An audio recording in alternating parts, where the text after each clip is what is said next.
ही जानकराला मतदान पुढाऱ्यांचं काम आहे की जानकरला साहेबाला मतदान का तर पुढाऱ्यांनी पैसे आणून खाल्लं होतं, मग पैशाच्या मागे जनता गेली नाही ना।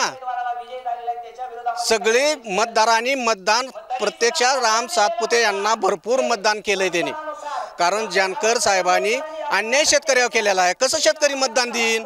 जानकर साहेबांनी कारखाना विकून खाल्ला, शेतकऱ्याचं शेअर बुडवलं, शेतकऱ्याचं काय ठेवलं आणि गरुड बंगला बांधला। नाही अजिबात नाही। हे मशीनवर त्यांचा आणायचा फक्त प्रयत्न केला जातोय। हे मार्केटवाडीत तसा प्रयत्न नाही, काही नाही। ती कसं घेतलं तर 4 पुढे फक्त मशीनवर आणायचं म्हणून हे केलंय। सभेला सर्व लोक हे बाहेरचे लोक आहेत, गावातील लोकांचं प्रमाण खूप कमी आहे, हे लक्षात ठेवायचं आहे। आणि एक मिनिट असं की मी स्वतः धनगर समाजाचा आहे। धनगर समाजाला मतदान न करता आम्ही गावातल्या सर्व धनगर समाजानं विकासाला मतदान केलेलं आहे, हे लक्षात ठेवायचं।